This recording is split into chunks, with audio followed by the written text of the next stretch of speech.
Hello aspirant, शिक्षा मार्ग पे आपका स्वागत है। शिक्षा मार्ग आपके लिए लाया है वीकली करंट अफेयर्स। ये वीकली करंट अफेयर्स जनवरी 3 से लेकर के 10 तक के होंगे, जिसमें बहुत ही विस्तार से चर्चा की जाएगी। जो आपके बीपीएससी, बिहार एसएससी, एईडीओ और जितने भी अदर एग्जाम्स है उसके लिए ये काफ़ी महत्वपूर्ण होंगे। इसमें हम कवर करेंगे उन करंट अफेयर्स को जो इस सप्ताह के बहुत ही महत्वपूर्ण रहे हैं हमारे पीटी के हिसाब से और मेंस के हिसाब से। इसमें जो हम कुछ आगे देखने वाले हैं उसके 3 फॉर्मेट होंगे। पहला होगा हमारे मेंस को पर्सपेक्टिव को देखते हुए, मेंस को ध्यान में रख कर के इसमें हम कुछ सब्जेक्टिव टाइप्स या यूँ कहें कि कुछ ऐसे करंट अफेयर्स को देखेंगे जिनको हम कुछ डिटेल्स में डिस्कस करेंगे। और साथ ही साथ उसके बाद एक सेशन होगा हमारा इसी में जो जुड़ा हुआ होगा, वो होगा प्रश्नोत्तरी के फॉर्म में, यानी कि क्वेश्चन आंसर के फॉर्मेट में, जो कि वन लाइनर बेस्ड होगा। और तीसरा जो होगा वन लाइनर होगा, जिसमें हम कहें तो एक सेंटेंस में होंगे। और चौथा इसका सेशन जो होगा उसमें होगा आपका बिहार से जुड़ा हुआ जो कुछ बिहार स्पेशल है, वो सारे करेंट्स अफेयर जो इस सप्ताह के कुछ महत्वपूर्ण करंट अफेयर जो एग्जाम में पूछे जाने की जिसकी संभावना अधिक है, वैसे करंट अफेयर्स को इसमें हमने चुना है। ऐसे तो सप्ताह में बहुत सारे ऐसी घटनाएं घटती हैं, लेकिन जो एग्जाम पर्सपेक्टिव से जो बहुत ही ज़्यादा महत्व रखते हैं, सिर्फ उन्हें ही शामिल किया गया है इस वीकली करंट अफेयर्स में। तो इस करंट अफेयर्स को शुरू करने से पहले आपको बता दें कि इस तरह के करंट अफेयर्स वीकली आपको हर सप्ताह के जो जनवरी के जो इस तरीके से जो करंट अफेयर आपको मिल रहे हैं, वो ठीक उसी तरीके से आपको हर महीने आपके हर सप्ताह करंट अफेयर्स आपको सैटरडे या फिर संडे में से किसी एक दिन आपको मिल जाया करेगा। इसके लिए आप क्या करें कि शिक्षा मार्ग पहले जो भी प्लेटफॉर्म है उसको आप क्या करें कि सब्सक्राइब कर ले, ताकि आपको इसके जो भी कुछ बेहतर अपडेट है आपको मिल सके। साथ ही इस वीडियो को, इस चैनल को बाकियों को शेयर करें, ताकि उनकी भी तैयारी में हमारी जो कुछ इनिशिएटिव है उसका उनको फ़ायदा मिल सके। आइए शुरू करते हैं।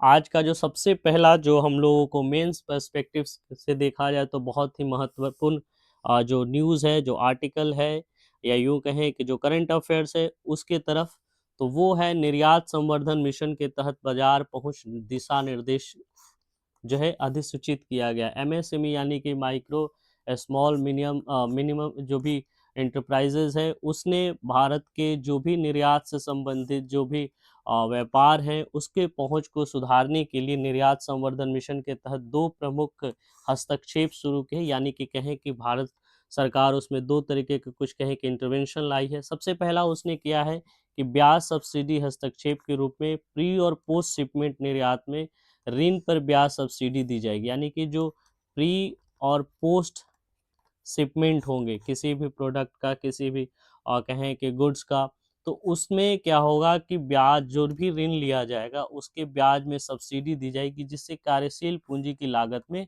कमी होगी। कार्यशील पूंजी जो भी कहते हैं, वर्कफोर्स में जो भी कुछ खर्च होता है वो उसमें कमी लाएगी इससे। साथ ही साथ अगला जो है संपार्श्विक समर्थन, जिसमें हम कहें कि एमएसएमई निर्यातकों को बैंक के वित्त तक पहुंच आसान बनाने हेतु ये जो है संपार्श्विक समर्थन प्रदान किया जाएगा। ये जो मिशन है कि आखिर जो एमएसएमई को और साथ ही साथ भारत को एक कहें कि ग्लोबल हब बनाने की जो बात रखी गई है, एक्सपोर्ट को बढ़ावा देने की जो बात रखी गई, वो है मिशन जो है वो 2024 में अनुमोदित हुआ था, जिस मिशन के लिए 2025-26 और 2030 से 31 में लगभग 25,000 करोड़ रुपए का से अधिक का बजट जो है आवंटित किया गया है। तो इसमें जो सबसे मुख्य बात ये रखने हमें है कि वो है एक्सपोर्ट को बढ़ावा देने के लिए भारत सरकार ने कुछ 2 पहल किया है। सबसे पहले है ब्याज सब्सिडी में जो है वो छूट दी जाएगी। साथ ही साथ उनको ऋण तक आसान, यानी कि बैंक तक आसान पहुंच बनाने में उनकी मदद की जाएगी। दूसरा जो हमारा आज का जो आर्टिकल है वो है गैलेक्सी मेढक।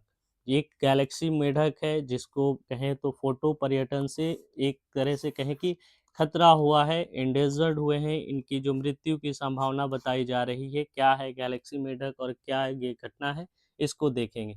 एक अध्ययन में पाया गया है कि जो गैलेक्सी मेढक थे, 7 गैलेक्सी मेढक, उनके एक समूह को आवास पे जब वो फोटोग्राफर उतरे, ठीक है, कुछ फोटोग्राफरों की जो टोली थी वो वहाँ पे पहुंची, और उसके बाद से ऐसा माना गया है, ऐसा देखा गया है कि ये जो भी गैलेक्सी मेढक थे उनकी मृत्यु हो गई है।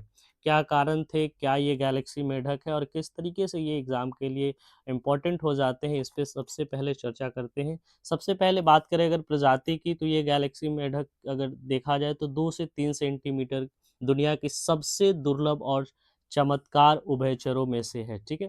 ये इसकी जो लंबाई कहे या यूं जो भी कहे, इसकी जो साइज कहे वो 2 से 3 सेंटीमीटर ही मात्र होती है, और दुनिया की सबसे दुर्लभ होती है, और चमत्कार जो भी कहे कि ये बहुत ज़्यादा शाइन करती है, इस तरह की ये उभयचर है, ठीक है। इसके त्वचा पर नीले धब्बे और नारंगी धारियाँ जैसे तारों और सुपरनोवा जैसी प्रतीत होता है, ठीक। यही कारण है कि इसे गैलेक्सी मेढक के नाम से जाना जाता है।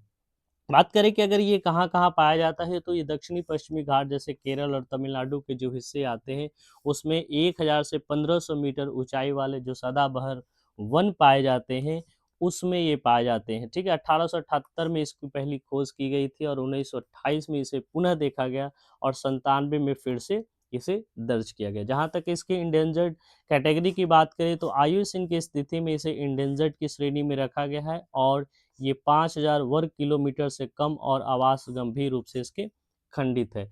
फोटो पर्यटन से इसको क्या नुकसान पहुंचा है, तो अध्ययन में पाया गया कि फोटोग्राफरों की गड़बड़ी से उनके भोजन और प्रजनन सफलता बाधित हुई, जिससे ये दुर्लभ प्रजाति के लिए गंभीर खतरा उत्पन्न हो गया। यानी कि साफ जाहिर है कि अगर किसी तरीके की हमारी जो भी एक्टिविटी है, अगर कहीं पे किसी की जो पर्यावास है उसमें किसी तरह का कोई बदलाव करता है, तो उस तरह के जो जीव जो इंडेंजर्ड कैटेगरीज में है, उनको नुकसान पहुंचता है, ठीक है। तो ये हमारे एग्जाम के पर्सपेक्टिव से बहुत महत्वपूर्ण हो जाता है, तब जब हम बात करते हैं बायोडाइवर्सिटी की। जब हम बायोडाइवर्सिटी की बात करते हैं तो उसके कंजर्वेशन में ये एक तरह से मुद्दा उठ करके आता है कि क्या हमारे बढ़ती हुई जो भी कुछ दिनचर्या है, मॉडर्न लाइफ है, वो कहीं न कहीं इस तरह के जो जीव हैं उनके लिए खतरा तो नहीं उत्पन्न करते हैं। तो ये गैलेक्सी मेढक है, ठीक है। संरक्षण की बात करें कि इनको बचाने की क्या बात हो रही है, तो लगभग 90% जो ज्ञात वितरण है वो संरक्षित क्षेत्र में, यानी कि कहें कि एसईजेड में आते हैं, ठीक है। और ये जो है ये इकोलॉजिकली जो कहें कि ये सेंसिटिव जोन में आते हैं ईएसजेड में, और इस तरीके से केरल के माथिकेट्टन 16 राष्ट्रीय उद्यान के लिए ये प्रमुख प्रजाति के रूप में प्रस्तावित किया गया है। गैलेक्सी मेढक की बात करें तो ये माइक्रो हैलिडे परिवार का सदस्य है, ठीक है। तो ये इम्पोर्टेंट हो जाता है गैलेक्सी में मेढक से जुड़ा हुआ, कि ये माइक्रो हैलिडे परिवार का सदस्य है, और मेलानिबेट्रोआचियानी उप परिवार का एकमात्र प्रजाति है जो इसे विकासवादी रूप में विशिष्ट बनाती है। तो ये गैलेक्सी मेढक से जुड़ा हुआ न्यूज़ था। आइए आगे बढ़ते हैं, वो है भारतीय फार्माकोपिया 2026। क्या है भारतीय फार्माकोपिया? देखिए, फार्मा जो है फार्मास्यूटिकल से है, ठीक है। तो फार्मास्यूटिकल्स के क्षेत्र में जो भारत का जो भी कुछ कीर्तिमान स्थगित किया गया है, उससे जुड़ा हुआ है इंडियन फार्माकोपिया 2026। जेपी नड्डा ने 10वां संस्करण इसका विमोचन किया। वहीं उन्होंने बताया कि डब्ल्यूएचओ फार्मा जो को विजिलेंस में है, भारत का जो योगदान है अब 8वें स्थान पे पहुंच गया, यानी कि डब्ल्यूएचओ के फार्मा को विजिलेंस जो है उसके में भारत का योगदान जो है वो अब 8th रैंक पे है दुनिया में, ठीक है। जो कि 10 साल पहले ये 123वां हुआ करती थी, यानी कि 123rd हुआ करता था। सोचिए ये कितनी बहुत बड़ी उपलब्धि है कि जो ये योगदान का जो रैंकिंग था वो 123rd था, जो अब घटकर मात्र 8वें नंबर पे आ रहा आगे है, और ये बहुत बड़ी उपलब्धि है डब्ल्यूएचओ के फार्माकोविजिलेंस के योगदान में, ठीक है। फार्माकोविजिलेंस प्रगति देखें तो भारत ने 2009 से 14 में 123वें से 2025 में 8वें स्थान की छलांग लगाई। यह भारतीय फार्माकोपिया आयोग के पीवीपीआई कार्यक्रम से संभव हुआ है। 121 नए मोनोग्राफ जोड़े गए हैं। कुल संख्या 3,340 है। ठीक है, anti TB, anti diabetic, anti cancer दवाएं और आयरन सप्लीमेंट जैसे चीज़ें इसमें शामिल है। तो बहुत सारे ऐसी घटनाएं इसमें जो घटी है, इसमें बहुत सारे योगदान किए गए हैं, बहुत सारी दवाइयाँ इसमें जोड़ी गई हैं, जिसके बाद से ये हमारे अन्य जो भी विश्व में जो रैंकिंग है वो अब जो है 8वां होकर के निकला हुआ है। ठीक है, फार्माकोविजिलेंस ये औषधियों के प्रतिकूल प्रभावों की पहचान, आकलन, समझ और रोकथाम से संबंधित विज्ञान है। डब्ल्यूएचओ का वीजी बेस विश्व का सबसे बड़ा एडीआर डेटा बेस है। आइए बढ़ते हैं अगला। भारत विश्व का सबसे बड़ा धान उत्पादक देश बन गया, यानी कि धान यानी कि चावल के उत्पादन में भारत की जो रैंकिंग है अब चीन से आगे निकल गई है। पहले ये जो रैंक फर्स्ट था वो चीन के पास था, लेकिन अब जो है भारत जो है दुनिया का सबसे बड़ा धान उत्पादक देश बन गया है। हमारे कृषि मंत्री शिवराज सिंह चौहान ने कहा कि भारत अब धान यानी कि चावल उत्पादन में चीन को पछाड़कर विश्व का सबसे बड़ा उत्पादक बन गया है। उत्पादन की बात करें तो भारत जो है चावल का उत्पादन लगभग 150.18 मिलियन टन तक पहुंच गया है, जबकि चीन की बात करें तो वह 145.28 मिलियन टन पे है। यानी कि केंद्रीय मंत्री के अनुसार अगर हम देखें तो भारत के जो चावल हैं वो दुनिया के बाजारों में अब काफ़ी ज़्यादातर देखा जाए तो वो बेचे जा रहे हैं। ठीक है, तो भारत जो है उत्पादन में पहले स्थान पे है। ध्यान देने वाली बात है कि चावल उत्पादन में चीन को ये इसने पीछे छोड़ दिया है भारत ने। ठीक है, और ये सब हो चुका है हुआ है आईसीएआर के कार्यक्रम एक कहें तो उसके बहुत सारे रिसर्च के बाद। और आईसीएआर ने लगभग 25 फसल प्रजातियों को भी ये कहें कि जारी किया है, जिसमें 184 उन्नत किस्में की जारी की गई हैं। ठीक है, तो इस तरीके के देखा जाए तो हमारे भारत में कई तरह के जो Indian council of agriculture researches जो रिसर्च है वो हमेशा से प्रयास करते आती है कि हमें अच्छे किस्म के बीज, अच्छे किस्म के खाद, अच्छे किस्म के जो भी फर्टिलाइजर्स है वो मुहैया कराया जाए, ताकि जिससे उसका विकास हो सके। तो उसी की एक कहें कि प्रोग्राम था जिसमें ये सूचना हमारे केंद्रीय मंत्री शिवराज सिंह चौहान ने दिया। दाल और तिलहन में अगर देखें तो भारत जो है अभी भी कहें तो बहुत ज़्यादा स्वावलंबी नहीं हुआ है, तो उसमें स्वावलंबन की बात की जा रही है, नई कृषि क्रांति की बात की जा रही है। और इस तरीके से देखा जाए तो आईसीएआर जो है इसमें बहुत ज़्यादा महत्वपूर्ण रोल प्ले कर रहा है। ठीक है, तो ये था न्यूज़ सबसे पहला ये इस वीक का कि भारत जो है वो चाइना को पछाड़ करके अब जो है ये जो चाइना का जो फर्स्ट रैंक था उसे अब ख़त्म कर करके इंडिया जो है वो आ गया है चावल के उत्पादन में, यानी कि राइस प्रोडक्शन में दुनिया का सबसे पहला देश बन गया है। एशिया की बढ़ती आपदा लागत और भारत की वार्षिक जीडीपी हानि। देखा जाए कि एक रिपोर्ट आया है, ओईसीडी की एक रिपोर्ट आई है जिसमें जितने भी एशियन कंट्रीज है, भारत, चीन और एशियान के जितने भी 11 देश है, उनमें लगभग जो कुछ भी घटनाएं प्राकृतिक आपदाएं होती है और उसकी बार बार आवृत्ति और तीव्रता की वजह से उनके जीडीपी में काफ़ी ज़्यादा देखा जाए तो नुकसान हुआ है, काफ़ी ज़्यादा हानि हुआ है। जहाँ तक हम बात करें आपदाओं की 1950 से 2024 के दौरान, तो उसमें बाढ़, तूफान, भूकंप, सूखा और ज्वालामुखी गतिविधियों जैसे आपदाओं की संख्या में लगातार वृद्धि हुई है। और पिछले दशक में अगर देखा जाए तो प्रति वर्ष औसतन 100 आपदा जो है आपदाएं दर्ज हुई, जिनसे लगभग 8 करोड़ लोग प्रति वर्ष प्रभावित हुए हैं। तो ये एक रिपोर्ट है जिसे हम मेंस में जो है इसको रेफरेंस के तौर पे यूज़ कर सकते हैं कि जो भारत और साथ ही साथ एशियन कंट्रीज जो है उसकी इस रिपोर्ट में, ओईसीडी की रिपोर्ट में ये साफ साफ कहा गया है कि इस तरह की आपदाओं से उसके जीडीपी में हानि देखी गई है।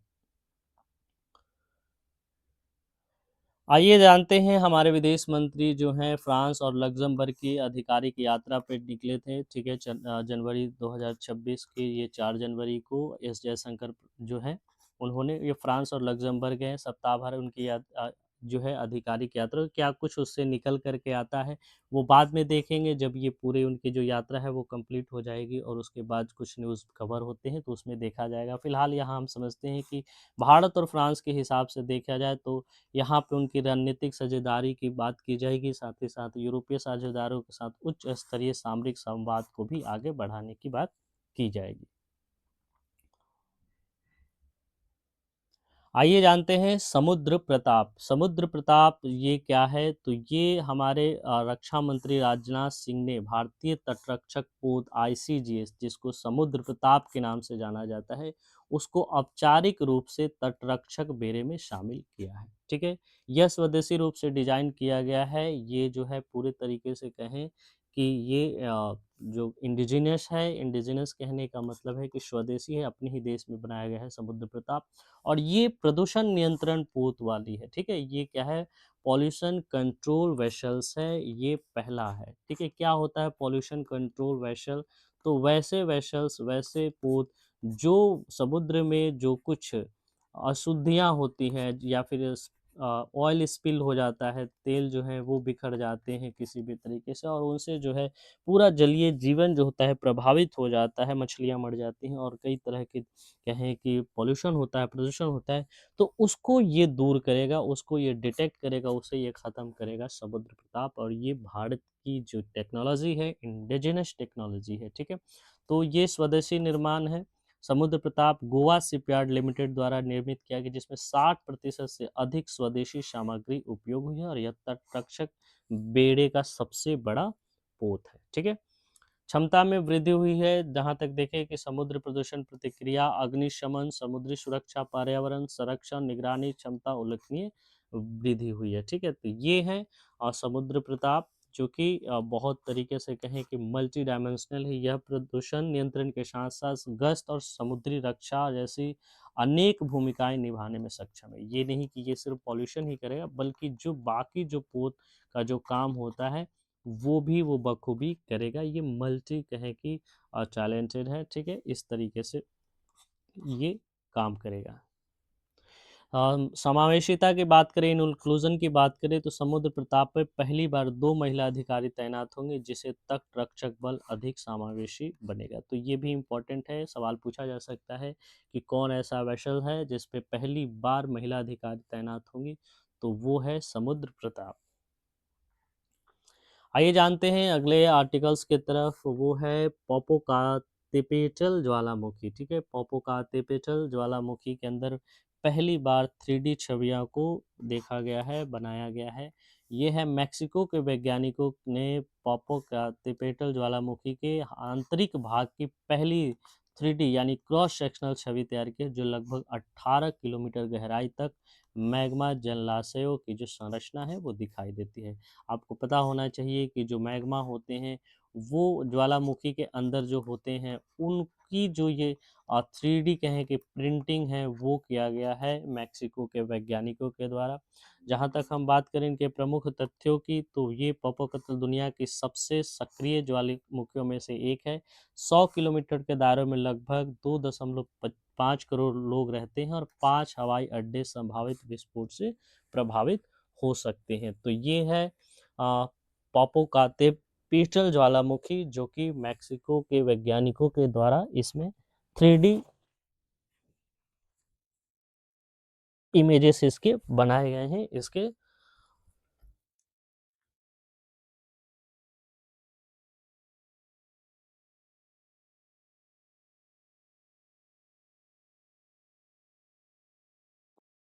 इसके मैग्मा जलाशयों का। ठीक है, तो याद करने वाली बात है, क्या है ज्वालामुखी का नाम?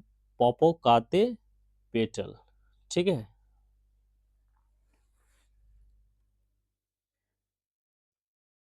जहाँ तक इस ज्वालामुखी की बात करें पोपोकातेपेटल की, तो ये ज्वालामुखी कहें कि ये सक्रिय नहीं है। ये ज्वालामुखी 20,000 वर्ष से अधिक पुराना है और 1994 से लगभग निरंतर सक्रिय है। और कहें कि मतलब कि इसकी एक्टिविटी अभी देखी जाली, और अंतिम बड़ा विस्फोट जो है 2023 में दर्ज किया, यानी कि ये एक्टिव है। ठीक है, ये एक्टिव है और ये पूरे तरीके से डोरमेंट नहीं है। डोरमेंट वैसे को कहा जाता है जिनमें किसी तरीके का कोई भी स्फोट बहुत दिनों से नहीं देखा जाता है, जबकि ये पोपोकातेपेटल ज्वालामुखी है, इसमें 1994 से लगातार जो है वो विस्फोट देखे जा रहे हैं, और ये अंतिम विस्फोट 2023 में ही इसमें हुआ था। सिस्मेटिक टोपोग्राफी की बात करें तो क्या है सिस्मेटिक टोपोग्राफी? ये तकनीक भूकंपीय तरंगों की गति और पथ में परिवर्तन के आधार पर भूमिगत घनत्व, तापमान और पदार्थ की अनुमान लगाती है। क्या होता है सिस्मेटिक टोपोग्राफी में? देखते हैं कि जो प्राइमरी पी वेव होते हैं, एल वेव होते हैं, वो कोई वेव जो होता है, हम लोगों ने पढ़ा है ज्योग्राफी में कि कोई वेव जो होता है पानी में चल सकता है, कोई जो है स्थल में चल सकता है। तो उसके आधार पे जो पृथ्वी है उसकी संरचना का जो पता लगाया जाता है, उसे ही सिस्मिक तो ये टोमोग्राफी का नाम दिया जाता है। तो उसी का ये कहें कि इस्तेमाल करके इसकी जो है 3D छवि बनाई गई है पवोकाते पेट्रोल की। ठीक है, आइए जानते हैं अगला। ये है न्यूज़ जो है जर्मन चांसलर मर्ज हैं उनकी जो भारत यात्रा से जुड़ा हुआ। जर्मन चांसलर मर्ज जो है 5 जनवरी 2026 को जो है भारत की यात्रा पे हैं, और वो भारत की यात्रा की घोषणा की गई, और वो भारत 12 से 13 जनवरी को अपनी पहली के भारत यात्रा पे आएंगे। ठीक है, इसमें जर्मनी के और भारत के जो भी कुछ स्ट्रेटेजिक जो रिलेशनशिप है उस पर बात की जाएगी, और लगभग लगभग कहें तो ट्रेड एंड कॉमर्स के ऊपर बात की जाएगी, और जो भी कुछ अपडेट आते हैं इस पे अगले वीक में हम इसे कवर करेंगे। भारतीय दूरसंचार विनियामक प्राधिकरण की वार्षिक रिपोर्ट आ गई है 2024 और 25। क्या कुछ महत्वपूर्ण बिंदु है इस भारतीय दूरसंचार विनियामक प्राधिकरण की, उस पर बात करते हैं, जिसको हम कहते हैं telecom regulatory authority of India यानी कि ट्राई।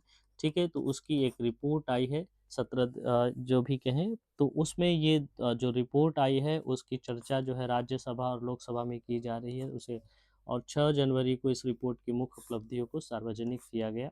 ठीक है, क्या है इसमें? सबसे पहले हम बात करें ग्राहक आधार की, यानी कि सब्सक्राइबर बेस की बात करें, तो भारत का कुल दूरसंचार ग्राहक आधार बढ़कर अब ये 1200 मिलियन हो गया, यानी कि 1200.80 मिलियन जो लोग हैं अब जो है किसी न किसी तरीके से दूरसंचार का इस्तेमाल कर रहे हैं।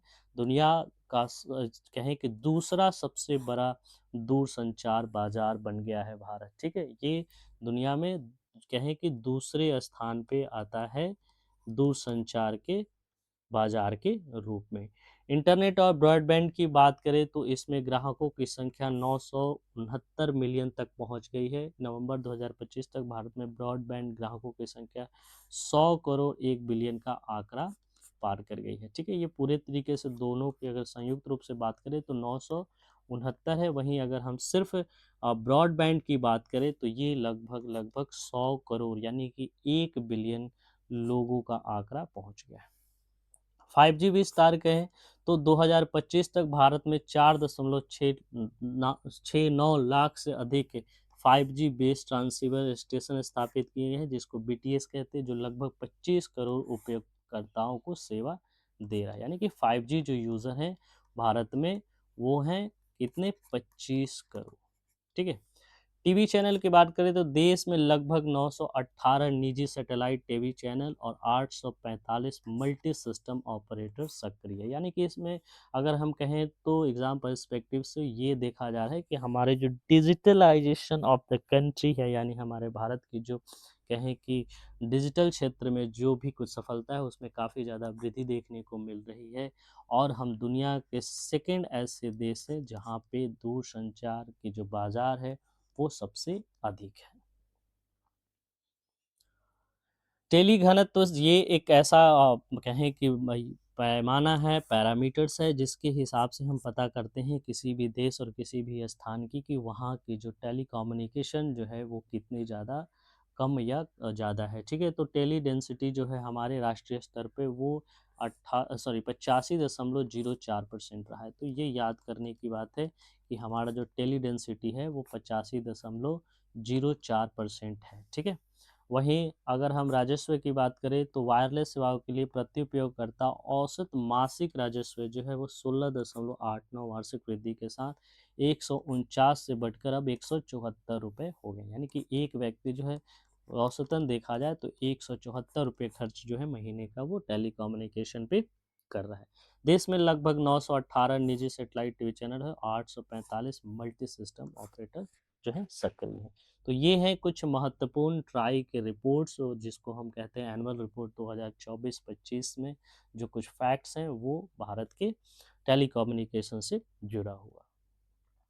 आइए जानते हैं अगला जो खबर है वो है भारतीय रेलवे से जुड़ा हुआ, और भारतीय रेलवे विश्व का सबसे बड़ा विद्युतीकृत रेल नेटवर्क बन गया है। ठीक है, सबसे ज़्यादा कहें तो जो इलेक्ट्रिफाइड नेटवर्क के रूप में भारत जो है, भारत का जो रेलवे है उभरा है दुनिया में सबसे ज़्यादा। तो भारत सरकार द्वारा जारी सूचना के अनुसार भारतीय रेलवे दुनिया के सबसे बड़े विद्युतीकृत रेल नेटवर्क में शामिल हो गया, जहां लगभग 70,000 रूट जो है 70,000 जो किलोमीटर ब्रॉड गेज नेटवर्क अब बिजली से संचालित है। ठीक है, विद्युतीकरण का स्तर अगर देखा जाए तो नवंबर 2025 तक भारतीय रेलवे ने अपने कुल ब्रॉड गेज में नेटवर्क का लगभग 99.2% विद्युतीकरण पूरा कर लिया है। ये बहुत बड़ी उपलब्धि है कि इसने 99.2% जो अपने नेटवर्क गेज जो है, ब्रॉड गेज है, उसका हिस्सा जो है इलेक्ट्रीफाइड कर लिया है। वही नेटवर्क विस्तार की बात करें तो लगभग 70,001 रूट किलोमीटर जो है वो विद्युतीकरण किया जा चुका है।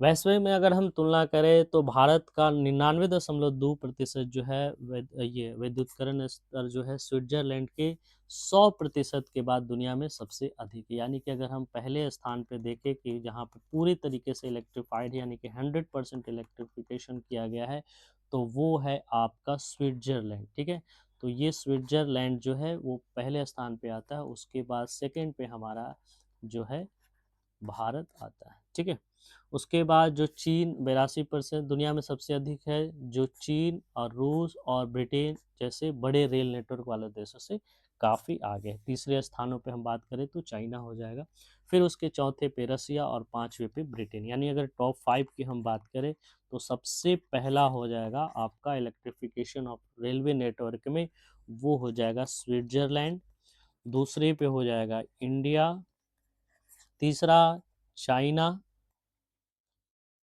चौथा हमारा है रशिया, और पांचवा जो है वो है यूके। तो ये है स्थिति अगर हम देखें तो रेलवे इलेक्ट्रिफिकेशन से जुड़ा हुआ, जो कि बहुत महत्वपूर्ण है हमारे एग्जाम पर्सपेक्टिव से। ये सीधे सवालों में पूछा जा सकता है कि दुनिया में सबसे ज़्यादा इलेक्ट्रिफाइड रेल नेटवर्क जो है वो कहाँ है, तो स्विट्जरलैंड, उसके बाद जो है भारत। ठीक है, अगर राज्यवार की बात करें कि राज्यों की स्थिति देखा जाए कि इसमें कहाँ है, तो भारत के 25 राज्य और केंद्र शासित प्रदेशों में 100% विद्युतीकरण का लक्ष्य हासिल किया जा चुका है।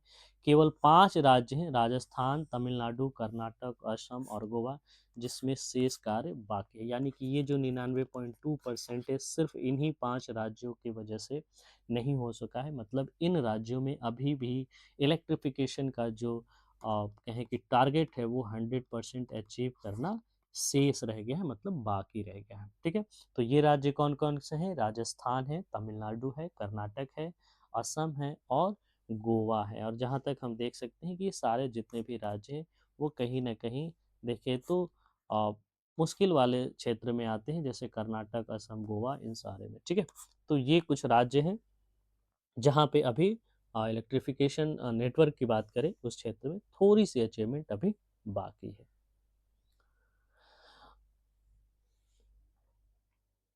अमेरिका वेनेजुएला तेल हस्तांतरण समझौता पे बात करते, अभी अभी हम लोगों ने देखा कि ये पूरे सप्ताह जो था वो इंटरनेशनल न्यूज़ से जो कहें पूरे तरीके से भरा पड़ा था। और ये क्या था कि यूएसए ने वेनेजुएला पे एक ऐसी कहें कि अटैक किया, एक ऐसा कहें कि एक्टिविटी किया जो बहुत ज़्यादा चर्चा रहा, जिसने वेनेजुएलन जो प्रेसिडेंट थे उनको उठा करके सीधे वो अपने देश लेकर के आकर के वहाँ पे उनके खिलाफ जो कहें कि कोर्ट में उनकी पेशी की जाती है। वो भी उनको आरोप लगाया जाता है नारकोटिक को लेकर के कि वो जो है नारकोटिक में जो है वो कार्टेल, नारकोटिक कार्टेल जो है उसमें वो बहुत ज़्यादा हिस्सेदार रहे हैं, और इस तरीके से उन पे ड्रग्स का जो कहें कि आरोप लगा करके उन पे कोर्ट में ट्रायल की जा रही है। ठीक है, अमेरिकी कोर्ट में। तो उसी के बाद से एक न्यूज़ उभर करके आया है, वो है अमेरिका वेनेजुएला के तेल हस्तांतरण समझौता को, ठीक है। अमेरिकी राष्ट्रपति डोनाल्ड ट्रंप ने 6 जनवरी को घोषणा की कि वेनेजुएला के अंतरिम सरकार 3 करोड़ से 5 करोड़ बैरल तक उच्च गुणवत्ता वाले प्रतिबंधित तेल अमेरिका को हस्तांतरित करेगा। यानी कि ये जो हाई क्वालिटी के जो भी वहाँ पे जो क्रूड ऑयल्स होंगे, जो क्रूड ऑयल होंगे, वो सीधे किसे भेजा जाएगा? अमेरिका को भेजा जाएगा, ठीक है। इस समझौते के तहत तेल की बिक्री से प्राप्त आय जो कुछ भी मिलेगा वो अमेरिका सरकार के नियंत्रण में होगा, जो कुछ उससे फायदा होगा, ठीक है। क्या उसको वो करेगी उस फंड का, वो सारा कंट्रोल किसके पास होगा? अमेरिका के पास होगा।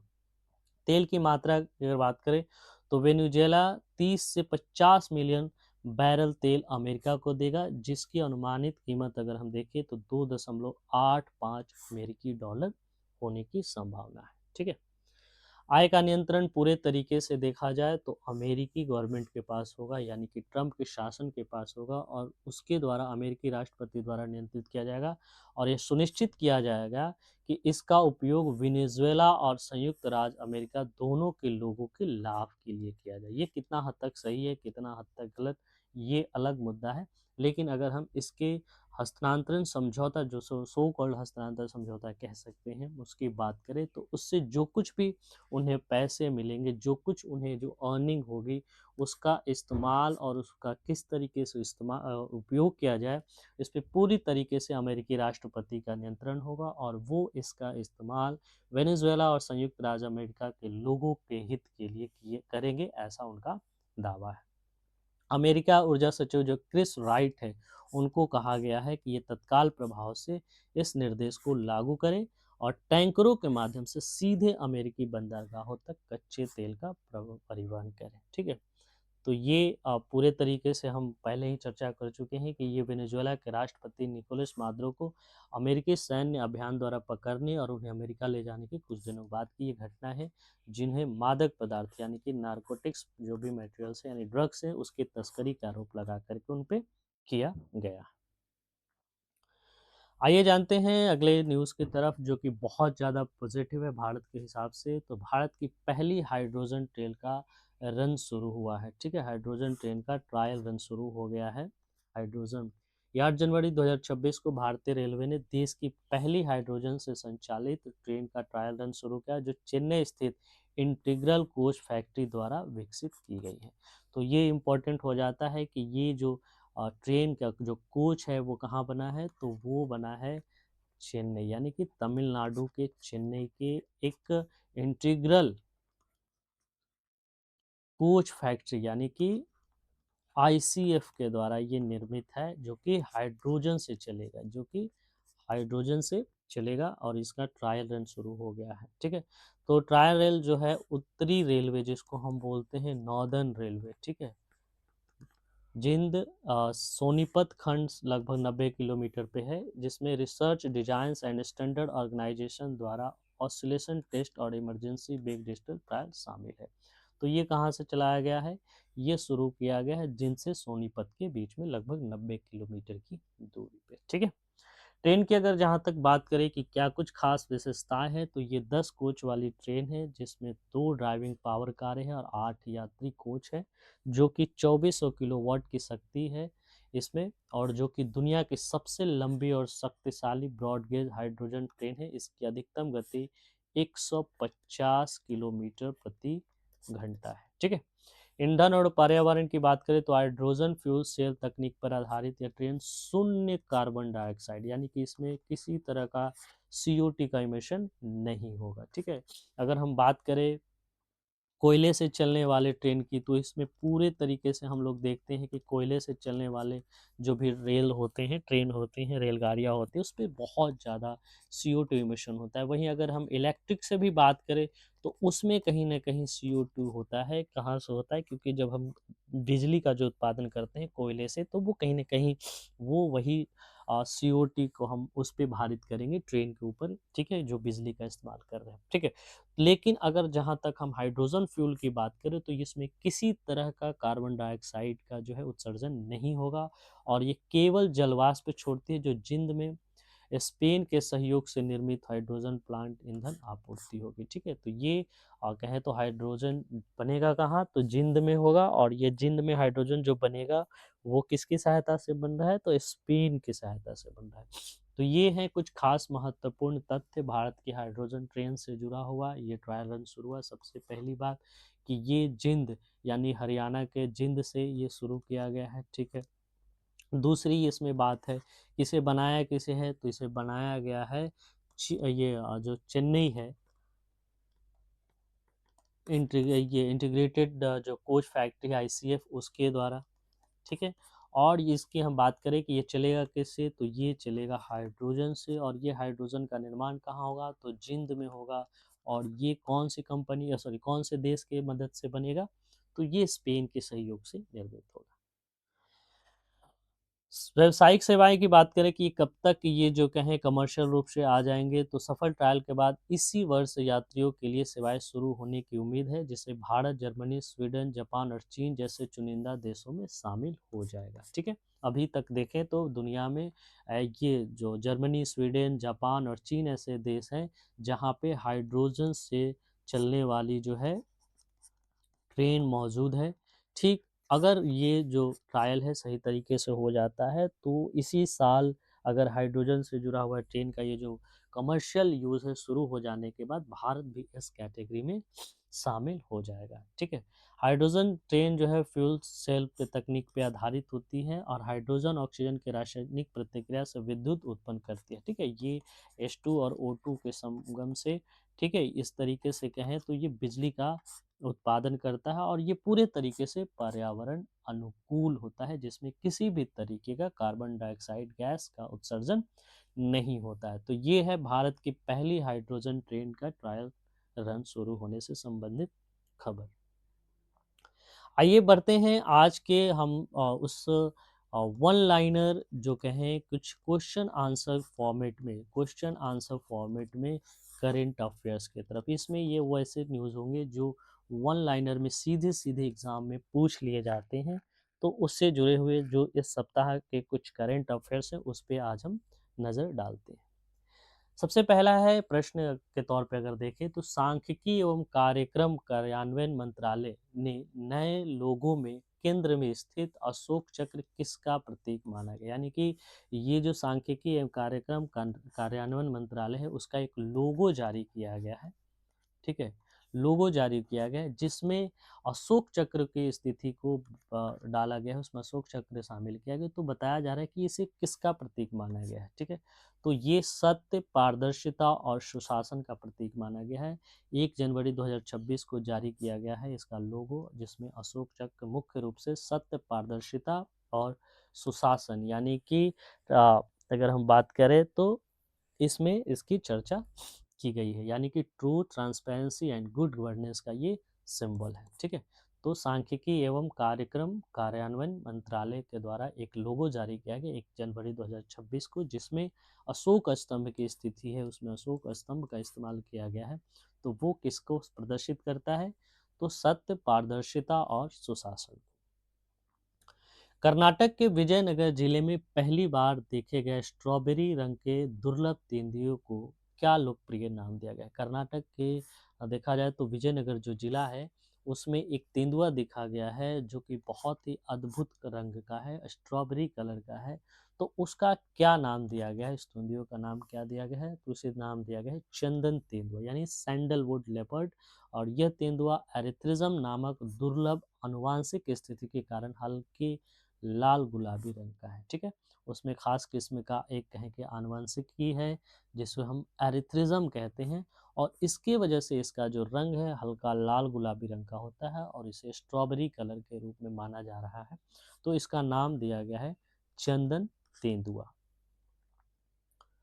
भारत के गणतंत्र दिवस समारोह यानी कि जो 26 जनवरी 2026 का जो इस बार का जो आयोजन होगा उसमें मुख्य अतिथि के रूप में किन वैश्विक नेताओं को शामिल होने की संभावना है। तो इसकी चर्चा हमने आज जो द हिंदू न्यूज़पेपर एनालिसिस का जो सेशन होता है हमारा जो डेली का लाइव का, उसमें भी हमने किया था।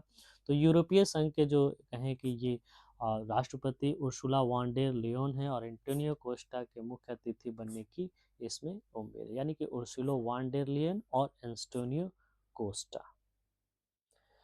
प्रधानमंत्री मातृ वंदना योजना PMMVY ने 1 जनवरी 2026 को कार्यान्वयन के लिए कितने वर्ष सफलतापूर्वक कर लिए? तो ये पूरे 9 वर्ष इसने आपने पूरे कर लिए हैं। इसकी जो शुरुआत है वो 1 जनवरी 2017 को की गई थी, जो कि गर्भवती महिलाओं के कल्याण पर केंद्रित है, यानी प्रधानमंत्री मातृ वंदना योजना जो प्रेग्नेंट वीमेन हैं उनसे उनके वेलफेयर से जुड़े हुई ये स्कीम है, और उसकी जो कहें कि लॉन्चिंग हुई थी 2017 में हुआ था, और ये 2026 के बाद ये पूरे 9 साल इसने अपने पूरे कर लिए।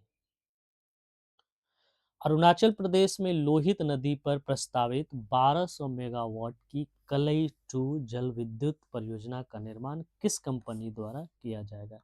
ये है कलई टू जल विद्युत परियोजना, और ये कहाँ है? अरुणाचल प्रदेश की लोहित नदी पे, ठीक है, जो 1200 मेगावाट बिजली को जो है कि उत्पादन करेगा। तो ये पूछा जा रहा है कि ये जो कलई टू जल विद्युत योजना परियोजना है, ये किस कंपनी के सहायता द्वारा किया जा रहा है, या ये किस कंपनी द्वारा किया जा रहा है इसका निर्माण? तो ये है THDC इंडिया लिमिटेड, ठीक है, ये है THDC इंडिया लिमिटेड, जो कि 76 करोड़ की इस परियोजना की जो ये है लागत है, वो इसको मंजूरी मिल गई है, और वो अब इस पे काम करना शुरू कर देगी, ठीक है। कलई टू जल विद्युत परियोजना कहाँ है? अरुणाचल प्रदेश के लोहित नदी में, ठीक है, लोहित नदी पे, ठीक है, 1200 मेगावाट की।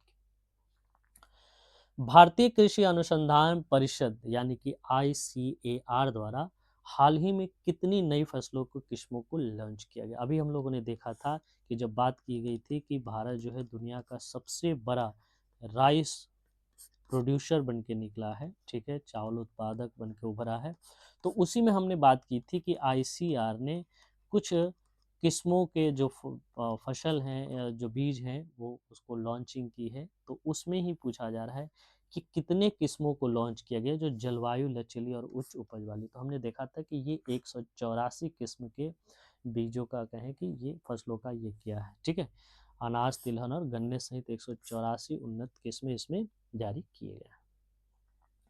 विश्व ब्लिट्ज शतरंज चैंपियनशिप 2025 कहाँ आयोजित की गई? तो ये दोहा के कतर में आयोजित की गई विश्व रैपिड चैंपियनशिप। महिला में कांस्य पदक कॉनरी हम्पी ने जीता है, ठीक है।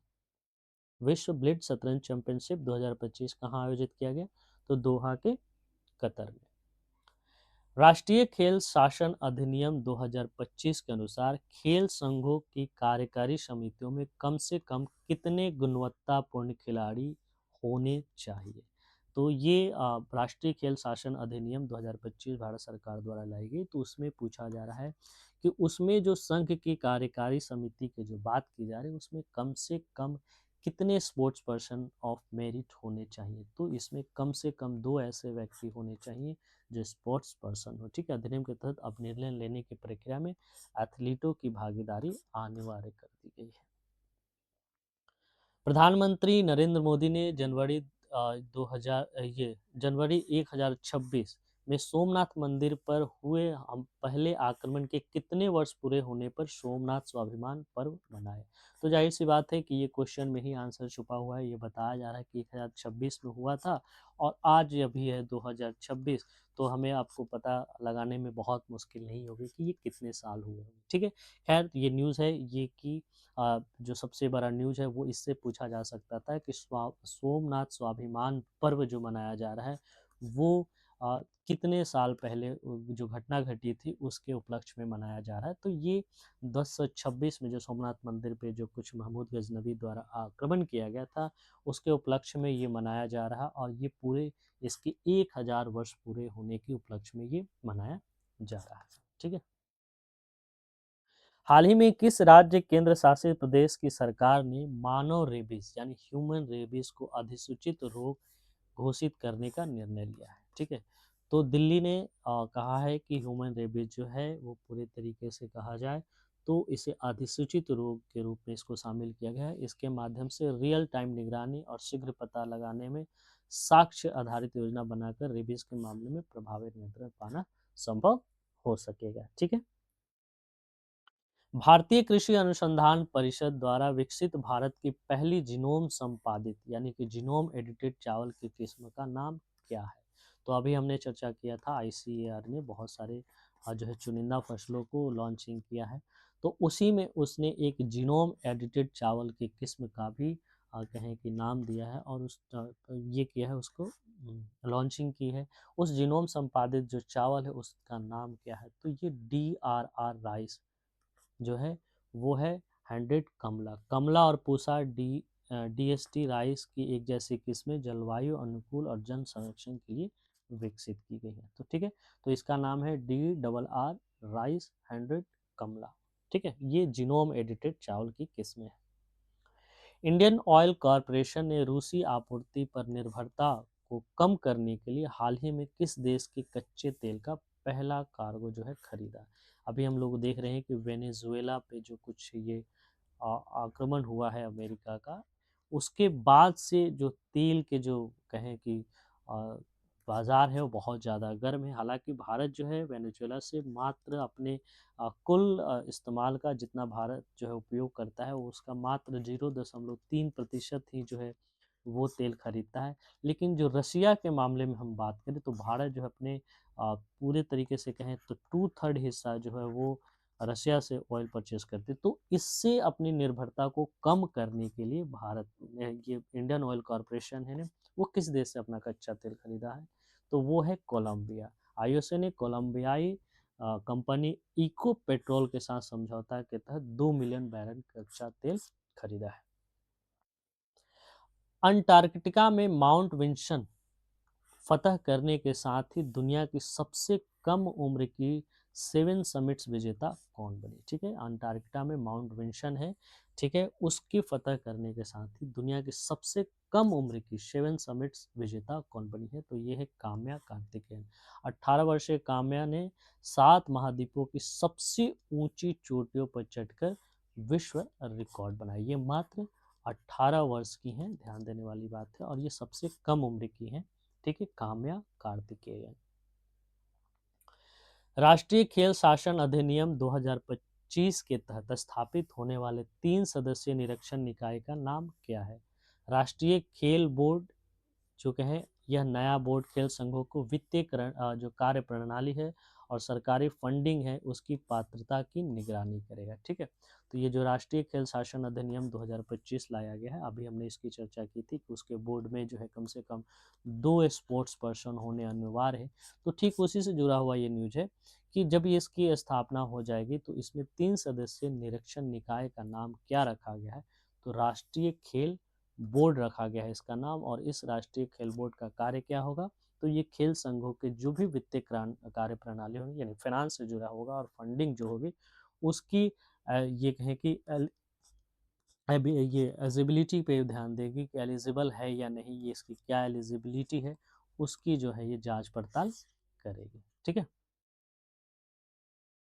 हैदराबाद के स्पेस स्टार्टअप्स द्वारा विकसित MOI-1 उपग्रह की मुख्य विशेषता क्या है? ठीक है, ये ध्यान दीजिए, हैदराबाद के स्पेस स्टार्टअप्स है ये, तो ये प्राइवेट सेक्टर की बात करें कि वो है जो अनुसंधान फील्ड में, स्पेस के अनुसंधान फील्ड में ये जो कुछ इनका कहीं आगमन हो रहा है, तो ये हैदराबाद स्पेस स्टार्टअप्स है।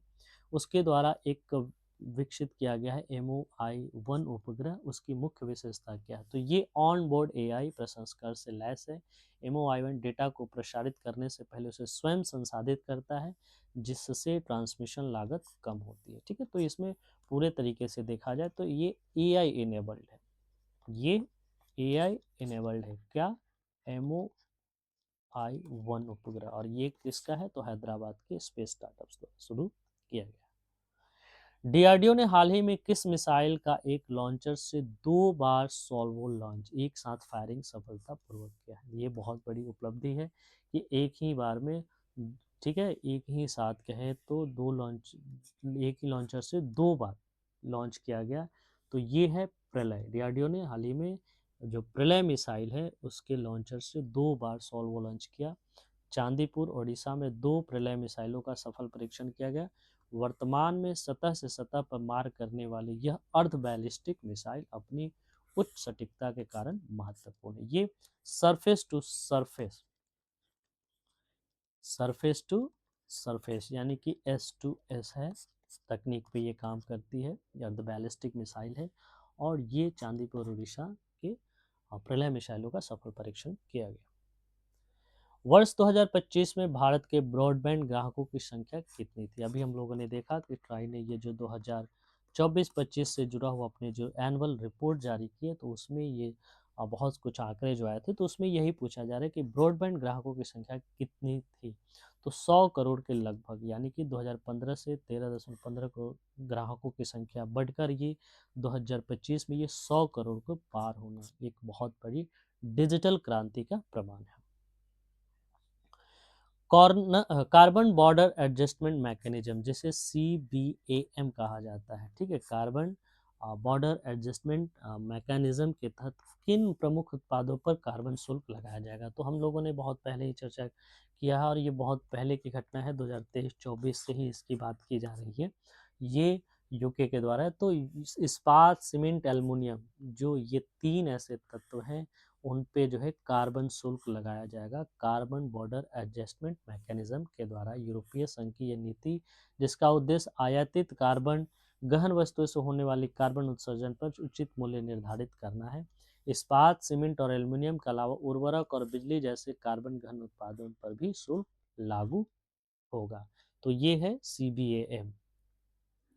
मार्च 2025 तक भारत में घरेलू ऋण यानी हाउस होल्ड डेट GDP की कितने प्रतिशत पहुंच गया? जो हाउस होल्ड डेट है, ठीक है, वो GDP का कितना हिस्सा पहुंच चुका है मार्च 2025 तक की? तो ये 41% यानी 41.3% से बढ़कर ये 42% तक पहुंच गया है। और ये पिछले 5 वर्षों के औसत जो 38.3% था, उससे ये काफी अधिक है, जो कि ऋण लेने की प्रवृत्ति को दर्शाता है। भारतीय वायुसेना ने के नए उप वायुसेना प्रमुख यानी कि vice chief of the air staff किसे नियुक्त किया गया है? तो 1 जनवरी 2000 कार्य संभाला है। तो ये है air marshal Nagesh Kapoor. Air marshal Nagesh Kapoor ने एयर मार्शल जो तिवारी थे इससे पहले, उनके सेवानिवृत्ति के बाद ये महत्वपूर्ण जो है पद है, भारतीय वायुसेना के उप वायुसेना प्रमुख, जिसे vice chief of the air staff कहा जाता है, उसके पद को संभाला एयर मार्शल नागेश कपूर। भारत और बांग्लादेश ने हाल ही में किन नदियों पर संयुक्त जल माप यानी कि ज्वाइंट जो वाटर मेजरमेंट है वो शुरू किया है? तो यह है पद्मा और गंगा, ठीक है। तो पद्मा और गंगा पे ज्वाइंट रूप से भारत जो है और बांग्लादेश जो है ज्वाइंट वाटर मेजरमेंट शुरू किया है। ये 30 साल की गंगा जल साझाकरण संधि के तहत अंतिम वर्ष में प्रवेश करने के साथ ही दोनों देशों ने संयुक्त जल माप की प्रक्रिया शुरू की है। पद्मा और गंगा। यूरोपीय संघ ने 1 जनवरी 2026 से किस तंत्र को लागू किया जो इस्पात, एल्युमिनियम जैसे उत्पादों को आयात पर कार्बन लिंक्ड लेवी लगाता है? वही है, इससे पहले हम लोगों ने देखा था जो CBAM से, उसी को पलट करके ये सवाल बनाया गया है। तो CBAM यू ने पर्यावरण मानकों को कड़ा करने के लिए कार्बन गहन उत्पाद पर CBAM शुल्क लगाया है। और ये किस पे लग रहा है? तो हम लोगों ने देखा कि स्टील, ठीक है, एल्यूमिनियम, और जो कहें कि इससे पहले हम लोगों ने देखा था कि और भी चीज़ें थी, जिसमें इलेक्ट्रिफिकेशन की बात करें और भी कई ऐसे तत्व थे। क्या क्या थे, एक बार देखते हैं। एल्यूमिनियम के अलावा जो भी बिजली जैसे कार्बन गहन उत्पाद हैं, उस पे भी ये इस तत्व पर लगाया जाएगा, फर्टिलाइजर पे भी लगाया गया है, ठीक है।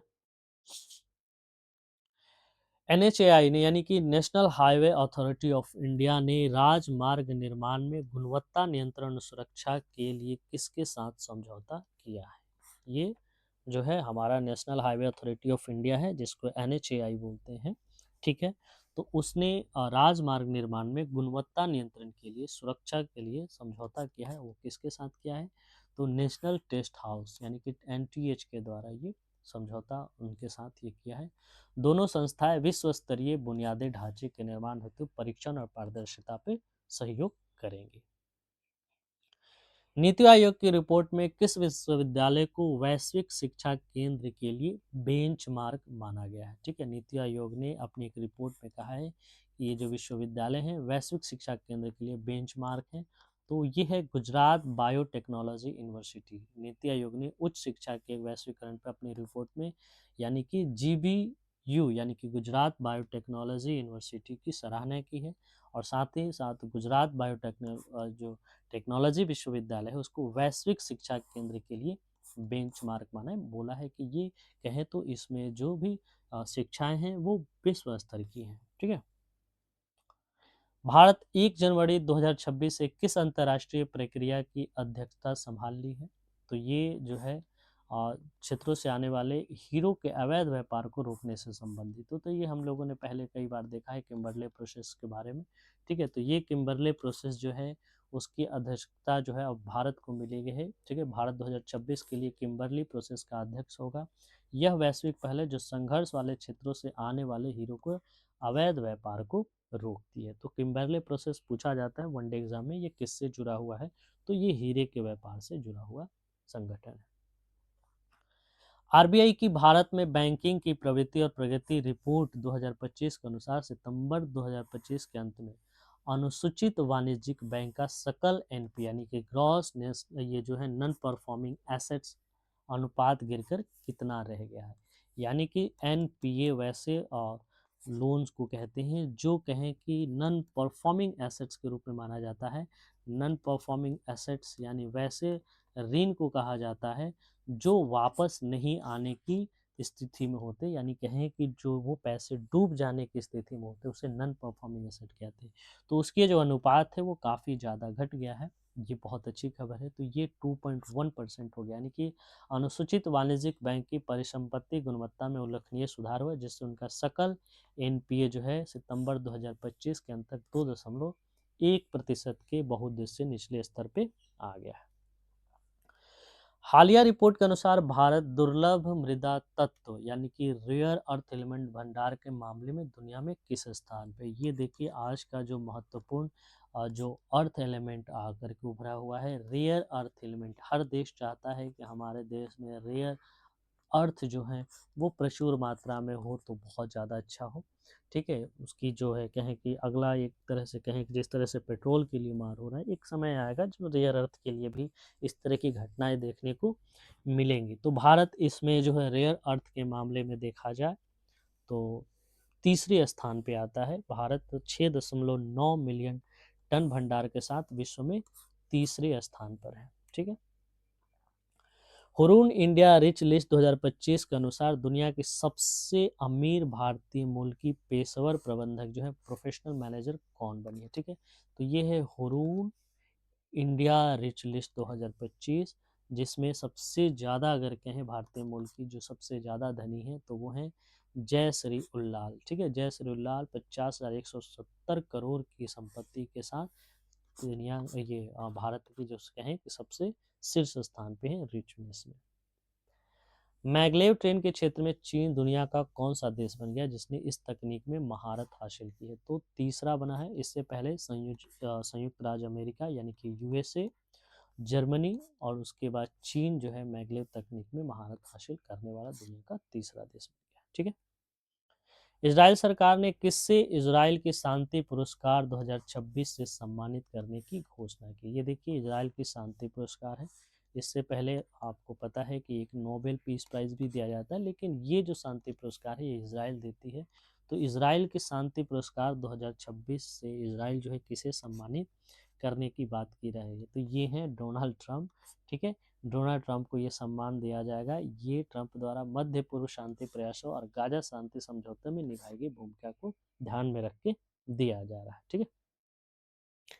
भारतीय वायुसेना के लिए स्वीकृत 79,000 करोड़ के प्रस्ताव में कौन से बियॉन्ड विजुअल रेंज मिसाइल शामिल है?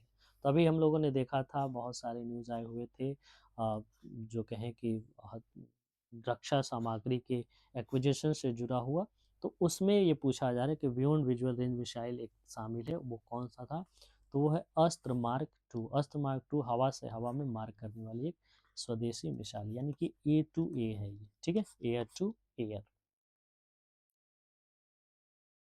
विश्व के कुल दुर्लभ मृदा तत्व उत्पादन में भारत का योगदान वर्तमान में लगभग कितना प्रतिशत है? तो विश्व के कुल दुर्लभ मृदा तत्व में उत्पादन की बात करें, उत्पादन में यानी कि रेयर अर्थ एलिमेंट, अभी हम लोगों ने देखा कि भारत जो है वो रेयर अर्थ एलिमेंट में विश्व में थर्ड रैंक रखता है। ठीक है, तो ये कह रहा है कि ये उत्पादन जो है वो लगभग कितना प्रतिशत है, तो ये है 1% से भी कम। ठीक है, भारत का योगदान जो है विश्व के कुल दुर्लभ मृदा तत्व उत्पादन में 1% से भी कम है। भारत के पास विशाल भंडार होने के बावजूद जो है उत्पादन 1% से भी कम।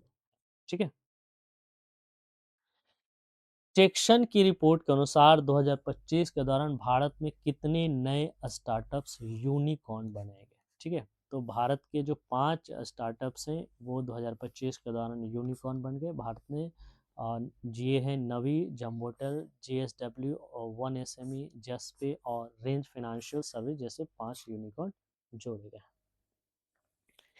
संयुक्त राष्ट्र महासभा यानी कि यूनाइटेड नेशन जनरल असेंबली ने हाल ही में किसे संयुक्त राष्ट्र शरणार्थी उच्चायुक्त के नए प्रमुख के रूप में नियुक्त किया है, तो ये हैं बरहम सालेह, संयुक्त राष्ट्र शरणार्थी उच्चायुक्त के नए प्रमुख के रूप में। इराक के ये पूर्व राष्ट्रपति रह चुके हैं। ठीक है, बरहम सालेह 1 जनवरी 2026 से इसका कार्यभार संभाल लिया है। ठीक है, तो ये हैं संयुक्त राष्ट्र शरणार्थी उच्चायुक्त के रूप में जो कहें उसके प्रमुख के रूप में बरहम सालेह, जो कि इराक के पूर्व राष्ट्रपति रह चुके हैं। भारत द्वारा प्रस्तावित पहली व्यापक राष्ट्रीय आतंकवाद विरोधी नीति नेशनल एंटी टेरर पॉलिसी का मुख्य फोकस क्या है। हम लोगों ने देखा था, बहुत ही डिटेल में देखा था द हिंदू के हमारे जो डेली के जो न्यूज़ एनालिसिस जो आता है सेशन, उसमें हम लोगों ने देखा था कि इंडिया की पहली जो है नेशनल एंटी टेरर पॉलिसी आई है। और इस एंटी टेरर पॉलिसी में हम लोगों ने देखा था काफ़ी ज़्यादा महत्व देखा था नेट ग्रिड को लेकर के। खैर, तो यहाँ कहा गया है कि इस नीति में मुख्य फोकस क्या है, तो डिजिटल कट्टरपंथ और अंतर एजेंसी समन्वय। ये हम लोगों ने जो अंतर एजेंसी समय यानी कि मैक जिसको कहते हैं उसकी बात की जा रही है। ठीक है, तो ये जो नेट ग्रिड का इस्तेमाल करके इसमें इस मैक का जो भूमिका है उसको देखा था। तो वही पूछा जा रहा है कि इसमें सबसे मुख्य फोकस क्या होगा, तो डिजिटल कट्टरपंथ और अंतर एजेंसी समन्वय। यह नीति सोशल मीडिया के माध्यम से होने वाले कट्टरपंथ और खुली सीमाओं को दुरुपयोग जैसे गैर पारंपरिक खतरों को संबोधित करती है। अगरबत्ती मानक IS 941-412-2025 में किस रसायन पर प्रतिबंध लगाया गया है। ठीक है, तो ये है एलेथ्रियन और परमेथ्रिन। ठीक है, एलेथ्रिन और परमेथ्रिन दो ऐसे जो कहें कि रसायन हैं जिसपे कीटनाशक रसायन ये होते हैं और इससे श्वसन, स्वास्थ्य और पर्यावरण के लिए काफ़ी ज़्यादा हानिकारक होते हैं, तो इसको अगरबत्ती वाले क्षेत्र में इसको प्रतिबंधित कर दिया गया, एलेथ्रिन और परमेथ्रिन। आइए जानते हैं आज के कुछ वन लाइनर अपडेट्स इस सप्ताह के, जो कि कुछ हम आपके लिए लाए हैं, जो कि बिहार से जुड़े हुए BPSC, बिहार SSC और AEDO और साथ ही साथ अन्य जो भी कुछ एग्ज़ाम्स हैं SSC वगैरह, उनसे जुड़े हुए ये सारे एग्ज़ाम्स में सीधे सवालों में पूछ लिए जाते हैं। तो ये जो वन लाइनर का जो कलेक्शन है ये पूरे तरीके से देखा जाए तो 3 से लेकर के 10 जनवरी के बीच की जो घटनाएं हैं उस पर आधारित है। तो आइए क्या है कुछ खास आज के इस वन लाइनर अपडेट के ऑफ दिस वीक में, तो आकर के देखते हैं। चलिए, इजराइल ऐसा जो देश है, एक पहला ऐसा देश बन गया जो सोमाली लैंड को औपचारिक रूप से मान्यता देने वाला देश बन गया, यानी कि इजराइल पहला ऐसा देश है जो सोमाली लैंड को मान्यता दिया है। ठीक है, डेनमार्क डिजिटल दुनिया में 400 साल पुरानी डाक परंपरा को बंद करने वाला पहला देश बन गया है, यानी कि डेनमार्क एक ऐसा देश है जहाँ पे अब डाक सेवाएं जो हैं वो पूरे तरीके से बंद कर दी गई है। ठीक है, और ये डाक सेवा जो थी लगभग 400 साल पुरानी एक परंपरा थी, जिसे अब इस डिजिटल क्षेत्र में, अब डिजिटल दुनिया में इसकी ज़रूरत की कमी कहें कि ज़रूरत ना महसूस करते हुए इसे डेनमार्क ने बंद करने का फैसला किया है। दीप्ति शर्मा महिला T20 क्रिकेट में सर्वाधिक विकेट लेने वाली गेंदबाज बनी है। वहीं बल्गारिया यूरो मुद्रा अपनाने वाला 21वां देश बन गया है। ठीक है, एयर मार्शल नागेश कपूर को भारतीय वायुसेना का उप प्रमुख नियुक्त किया गया है, vice air chief of staff नियुक्त किया गया है नागेश कपूर को। काम्या कार्तिकेयन 18 साल की उम्र में दक्षिण ध्रुव तक स्की करने वाली सबसे कम उम्र की पहली भारतीय महिला बनी। वहीं आसम जो है 8वां वेतन आयोग बनाने वाला पहला राज्य बना। ठीक है।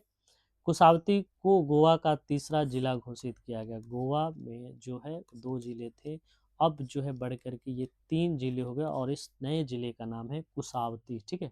तो कुसावती को गोवा का तीसरा जिला घोषित किया गया। वहीं ममाडी डोम्बिया गिनी जो है कि अफ्रीका के हैं, वो नए राष्ट्रपति निर्वाचित हुए। यानी कि अफ्रीका के जो कहें कि नए जो राष्ट्रपति हैं गिनी, ये मोमांडी डोम्बिया, ठीक है, उन्हें निर्वाचित किया गया। यूरोपीय संघ ने स्टील और एल्युमिनियम पर विश्व का पहला कार्बन टैक्स सीबीएम लागू कर दिया है। देश का पहला वंदे भारत स्लीपर ट्रेन गुवाहाटी हावड़ा के बीच चलाया जाएगा। ये जो है गुवाहाटी हावड़ा के बीच चलाया गया है। ठीक है। मैत्रेयी पुष्पा को इफ्को साहित्य सम्मान 2025 से सम्मानित किया गया। वहीं 52वां G7 शिखर सम्मेलन 2026 फ्रांस की मेजबानी में आयोजित किया गया। यानी कि इस बार जो G7 समिट होगा वो कहाँ होगा? फ्रांस में होगा। वही लेफ्टिनेंट जनरल हरपाल सिंह को सीमा सड़क संगठन यानी कि BRO जो है उसके महानिदेशक नियुक्त किया गया है। पर्यटन मंत्रालय के अनुसार 2025 में उत्तर प्रदेश घरेलू पर्यटन के लिए देश का सबसे अधिक भ्रमण किए जाने वाला राज्य बन गया है। ये इम्पोर्टेंट है। यूपी जो है वहाँ पे सबसे ज़्यादा कहें कि जो टूरिज़्म है डोमेस्टिक रूप से देखा जाए तो घरेलू पर्यटन के हिसाब से देखा जाए तो बहुत ज़्यादा बन के उभरा हुआ है। तुर्कमेनिस्तान ने क्रिप्टो करेंसी माइनिंग और ट्रेडिंग को कानूनी मान्यता दी है। ये पहला देश हो गया है। वही भारतीय सेना द्वारा वर्ष 2026 को नेटवर्किंग और डेटा केंद्रित वर्ष घोषित किया गया है। भारतीय सेना द्वारा 2026 को कौन सा वर्ष घोषित किया गया? तो नेटवर्किंग और डेटा केंद्रित वर्ष। ठीक है। देश की पहली हाइड्रोजन फ्यूल से सेल आधारित ट्रेन जो है जिंद और सोनीपत हरियाणा के मार्ग पर चलेगी। वही सॉर्जन मॉरिजन डच नागरिक को पुनः भारतीय महिला हॉकी टीम के मुख्य कोच के रूप में नियुक्त किया गया है। तो भारत के जो महिला हॉकी टीम है उसका जो मुख्य कोच है वो कौन है? सरजोन मारिजेन, जो कि डच के हैं। भारत के पहले सरकारी एआई क्लिनिक क्लिनिक का उद्घाटन ग्रेटर नोएडा में किया गया। वहीं भारत जो है चावल का शीर्ष उत्पादक 150.18 मिलियन टन के रूप में उभरा है। Bahrain, Colombia, Congo, Latvia, Liberia जो है संयुक्त राष्ट्र सुरक्षा परिषद के अस्थायी सदस्य बनाए गए हैं। आपको पता होना चाहिए कि यूनाइटेड नेशन में जो है पी जो है 5 के अलावा जो है 10 और सदस्य होते हैं जो कि अस्थायी होते हैं, 2 साल के लिए चुने जाते हैं। तो उसमें ये बहरीन, कोलंबिया, कांगो, लातविया और लाइबेरिया को बनाया गया है यूनाइटेड नेशन के जनरल असेंबली के सदस्य। दृष्टिबाधित लोगों के लिए भारत का पहला ब्रेल लाइब्रेरी उत्तर प्रदेश में खोला गया है। भारत का पहला ब्रेल लाइब्रेरी जो है उत्तर प्रदेश में खोला गया है। वहीं भारत ने 2026 से 28 की अवधि के लिए यूएन के मानवाधिकार परिषद की सदस्यता ग्रहण की। यानी कि जो UNHRC है उसकी जो सदस्यता है वो भारत ने 2 साल के लिए जो है ये क्या क्या किया है, उसकी सदस्यता ग्रहण की है 2026 और 28 के लिए। इससे पहले देखा जाए तो भारत इसकी सदस्यता नहीं थी। सरकार ने आधार का जो मैस्केट है वो उदय लॉन्च किया। यानी कि सरकार ने आधार का मैस्केट लॉन्च किया है और इस मैस्केट का नाम दिया है उदय। ठीक है, उदय। आइए जानते हैं इस वीक के कुछ वैसे अपडेट्स, वन लाइनर अपडेट्स जो कि बिहार से जुड़ा हुआ है और वो है बिहार स्पेशल। ये बिहार स्पेशल जो न्यूज़ हैं वो सीधे सीधे बीपीएससी, बिहार एसएससी, एईडीयू में डायरेक्ट पूछे जाते हैं और ये बहुत ज़्यादा महत्वपूर्ण होते हैं। तो हर वीक में ऐसे कलेक्शंस होंगे कुछ जो बिहार से जुड़ी हुई घटनाओं पर आधारित होंगे और वो काफ़ी ज़्यादा महत्वपूर्ण रखेंगे बिहार से जुड़े हुए जितने भी कॉम्पिटिटिव एग्जाम्स हैं, चाहे वो पीटी फैक्ट्स के हिसाब से देखें या फिर मेंस पर्सपेक्टिव्स के हिसाब से भी देखें। तो ये आज का पहला जो हमारा Bihar special one liner updates है वो है बिहार सरकार ने कैमूर वन्यजीव जो अभ्यारण्य है उसको राज्य के दूसरे टाइगर रिजर्व के रूप में विकसित करने की मंजूरी दे दी है। इससे पहले जो हमें पता है वाल्मीकि टाइगर रिजर्व के बारे में वो है, उसके बाद अब ये कैमूर वन्यजीव अभ्यारण्य को भी टाइगर रिजर्व के रूप में विकसित करने की मंजूरी दी गई। वहीं मधुबनी की बात करें तो मधुबनी बिहार का पहला पेपरलेस जिला बन के उभरा है। ठीक है, बिहार का जो पहला पेपरलेस जिला बना है वो मधुबनी बन गया है।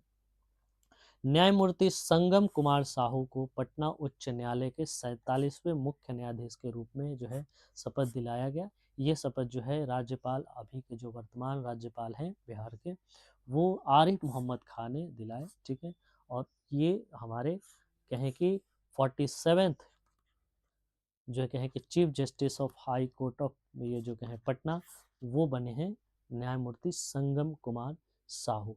तो ये कुछ जुड़े हुए महत्वपूर्ण अपडेट्स थे, जो कि कहें कि ये जनवरी जो 3 है उससे जुड़े हुए सारे न्यूज़ थे हमारे, ठीक है।